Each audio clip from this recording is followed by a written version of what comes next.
Well, welcome to the Post Sunday app. I'm another guest host. Ben is still gone, and so we're glad to be with Daniel, spend some time together. We coordinated our plaid shirts this morning just to make sure that we're young and hip and trendy, and so.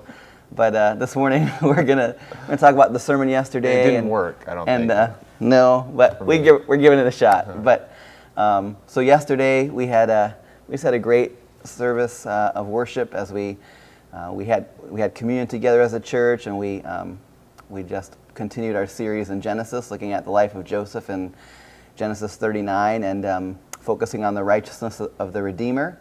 And so maybe Daniel, you could just walk us through a little bit of a summary of what that sermon looked like, and we'll talk about it a little bit. Yeah, so we're talking about the story of Joseph and how Joseph is a picture of our Redeemer, a picture of Jesus Christ. And I think Moses and God includes the story of Joseph to help us picture what the Redeemer is going to look like, to help the people of Israel as they go into the Promised Land. They're encamped in the plains of Moab, getting ready to go to the Promised Land, to help them think about this coming prophet, this one who's going to come after Moses, this ultimate Redeemer. And Joseph is a picture of the redemption that God is going to provide through His Son Jesus. And in Genesis 39, we're seeing a picture of the righteousness of this Redeemer. And so we talked through yesterday some principles of how we can be righteous through the Redeemer that we have in Jesus. So Joseph, we kind of put Genesis 38 with Judah and his immorality and his sons and their selfishness. We contrasted it with Joseph. God is with Joseph and Joseph's pursuit of righteousness, and how we can also pursue righteousness through our Redeemer, Jesus Christ. So that's kind of in bottom line, we saw that purity is ultimately about worship, which is a helpful thing for me to think through. Yeah, and that was good for me too. Whenever I hear you use the word worship in a sermon, I think to myself, one, I need to pay attention, but also this is going to be a good sermon because it resonates well with me. But one of the things I liked that you brought up, even just through your main points of thinking about worship and purity through the life of Joseph, you made a statement, and I might paraphrase it wrongly, but you talked about how purity, or even a right concept of worship, is a beautiful picture of obedience. And so I wrote that down and thought maybe you could just summarize that, or even just clarify what you meant by it being a beautiful picture of obedience. Yeah, and I think I used some words interchangeably there, but I also talked about it being a picture of worship, and so the word you like. Yes. And we've talked about this before, but our culture has undergone some pretty radical changes, and maybe it's always been headed this way. Maybe it's accelerated over the last 6-8 years.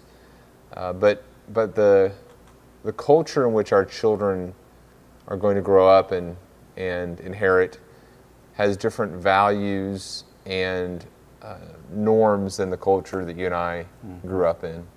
And what's acceptable and what's unacceptable, some of those things have just done a 180, a complete reverse. And so things that used to be called evil are now called good. Things that used to be called good are now evil. And there can be a sense of panic, a sense of, boy, I feel lost, and a sense of fear as we think about how to instruct our kids. And so what I think it's helpful is for us to say, okay, ultimately, we need to help our children, ourselves, our friends understand that purity is about worship. As we think about what our sexual ethics are, we first and foremost say, this is an act of worship. This aspect of my life is an aspect of worship, and I'm going to worship as God has told me to worship. With our kids, our two older kids, I think I mentioned this in second service, but not in first. Our two older kids and Whitney and I are going through the book, The Grand Design by Owen Strachan. Sure. Strachan, I think you're right. And the reason we're going through that book is we could address every deviation we probably couldn't, but we could try to address every deviation from God's standard of being a man and a woman.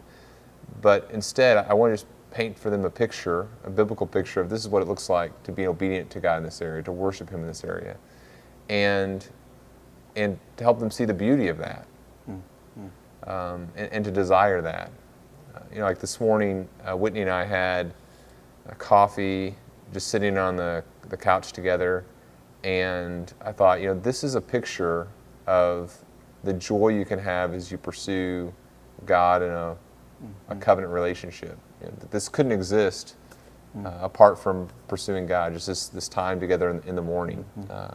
Simple thing, but that's what I want our kids to desire, is that the joy from obedience. Along that line, you brought up the point of idolatry. It really becomes an issue of idolatry and of pride. And so even as I think through the service yesterday, as we also spent some time focusing on communion and evaluating our own lives, we sang a song that was new to our church, based from Luke 18, about the prayer of the Pharisee contrasting the prayer of the tax collector, and just that attitude of humility that was present in one and the pride in the other of listing the things that make me worthy to stand, and that wrong pursuit. And so just coupled together yesterday, the sermon helping us to pursue purity, to pursue right worship of God, and fleeing from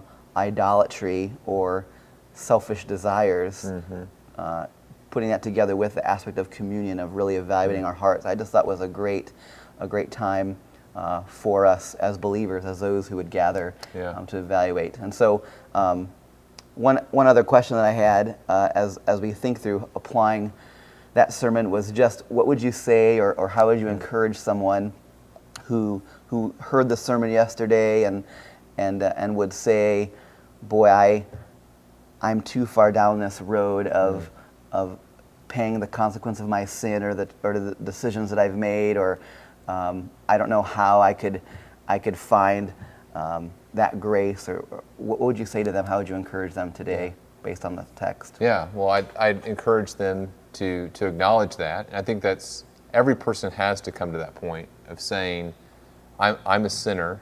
I don't deserve God's relationship with God. I don't deserve His approval.